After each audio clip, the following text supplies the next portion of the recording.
रामायण काल, जिसे त्रेता युग भी कहा जाता है, कहते हैं कि इस युग में जीव जंतु नर सभी आज की युग से काफी अलग होते थे। इस युग में मनुष्य की आयु भी आज के समय से काफी ज्यादा होती थी।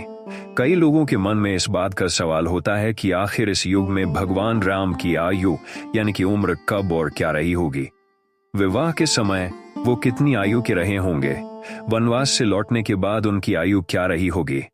तो आज की इस वीडियो में हम आपको इन्हीं सवालों का जवाब देने जा रहे हैं। लेकिन हम इसकी शुरुआत करें इससे पहले आपसे निवेदन करेंगे कि आप इस चैनल को सब्सक्राइब कर लें ताकि आप पर भगवान राम की कृपा बरसती रहे। सबसे पहले शुरुआत करते हैं भगवान राम के जीवन से।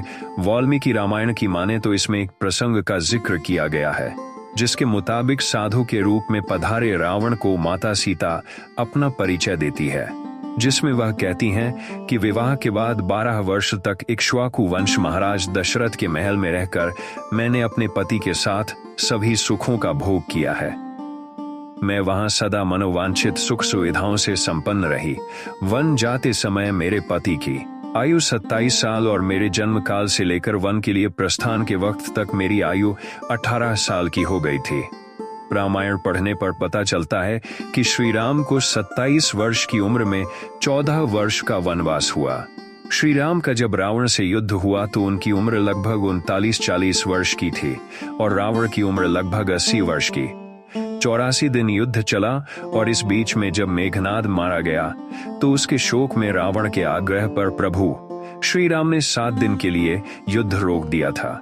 जब वह रावण से युद्ध जीतकर अयोध्या लौटे तब उनकी उम्र करीब 41 वर्ष की थी। कुछ पुस्तकों में इस बात का जिक्र मिलता है कि त्रेता युग के भगवान राम ने रावण को हराने के बाद लगभग 60 वर्षों तक शासन किया था, जिसका अर्थ है कि वे 60,000 वर्षों से अधिक समय तक जीवित रहे। यह त्रेता युग में था। यदि आप सत्य युग में देखें तो लोग 1 लाख वर्ष से अधिक जीवित रहते थे। अब बात करते हैं रावण की। जिस समय राम रावण का युद्ध हुआ था उस समय रावण की आयु 8 लाख वर्ष थी। रावण सारस्वत गोत्र का ब्राह्मण था। रावण की मां का नाम केकसी था, पिता का नाम विश्रवा ऋषि था और दादा का नाम पुलस्त्य ऋषि था। रावण के पूर्वज बिसरख गांव का रहने वाले थे। रावण आयु में राम से 33 पीढ़ी बढ़ा था। उसकी आयु 3 लाख साल थी। वह त्रेता युग में उत्पन्न हुआ था। उसने 5 पुष्पक विमानों से हजारों वर्ष विश्व भ्रमण किया था। किष्किंधा नरेश वानर राज बाली और कृतवीर्य के साथ हुए युद्ध में रावण की राम के पूर्वज मांधाता के हाथों हार हुई। मांधाता परशुराम और यादव नरेश शरबिंदु के समकालीन माने जाते हैं।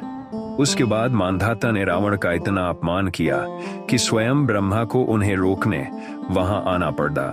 ब्रह्मा के आदेश देने पर मांधाता ने रावण को छोड़ा। उसके 30,000 साल बाद रावण ने कुबेर का पुष्पक विमान लेकर विश्व भ्रमण किया। जब वह अयोध्या से गुजर रहा था तो उसे मांधाता द्वारा किया गया उसका अपमान याद आ गया और उसने मांधाता के उत्तराधिकारी राजा अनरण्य को गुस्से में युद्ध की चुनौती दी। यह राजा भगवान राम से 28 पीढ़ी बढ़ा। रावण ने राजा अनरण्य का और उनके इक्ष्वाकु वंश का घोर अपमान किया। यह देखकर राजा अनरण्य ने रावण को श्राप दिया, जब भगवान विष्णु राम के रूप में धरती पर अवतार लेंगे तो वह मेरे वध और इक्ष्वाकु वंश के अपमान का तुमको मारकर प्रतिशोध लेंगे। अब बात हनुमान की। श्री राम के अनन्य सेवक हनुमान जी अमर, चिरंजीवी और सनातन है। उन्हें चिरंजीवी होने का वरदान माता सीता और प्रभु श्री राम दोनों ने ही दिया है। उनकी कोई आयु सीमा नहीं है।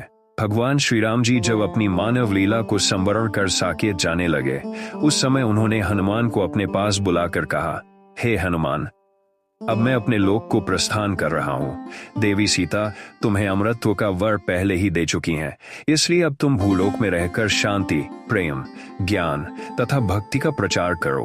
पृथ्वी पर जहाँ भी मेरी कथा तथा कीर्तन हो तुम वहाँ निरंतर उपस्थित रहना तथा मेरे भक्तों की सहायता करते रहना। लोक में जब तक मेरी कथा रहेगी तब तक तुम्हारी सुकीर्ति भी जीवित बनी रहेगी। जहां भी राम कथा या राम नाम का कीर्तन होता है वहां हनुमान जी गुप्त रूप से सबसे पहले पहुंच जाते हैं। दोनों हाथ जोड़कर सिर से लगाए सबसे अंत तक वहां वे खड़े ही रहते हैं। त्रेता युग की अवधि 12,96,000 वर्ष है, द्वापर की 8,64,000 वर्ष और कलियुग की 4,32,000 वर्ष, जिनमें से अभी लगभग 5,020 वर्ष बीत गए हैं। इस गणित के अनुसार 5,020 वर्ष के साथ पूर्व 2 युगों के काल को अगर हम जोड़ेंगे तो हमें 21,65,020 वर्ष प्राप्त होता है। इसका मतलब है कि हनुमान जी कम से कम इतने सालों से इस धरती लोक पर विराजमान हैं। कुछ अन्य पुस्तकों की माने तो कम से कम 17 लाख वर्ष से हनुमान जी हमारे बीच हैं। दोस्तों, रामायण के अन्य किरदारों की उम्र की जानकारी हम जल्द ही इस चैनल के माध्यम से हम आपको अगले वीडियो में देंगे। अगर आपको यह जानकारी अच्छी लगी हो तो इस चैनल को सब्सक्राइब जरूर करें।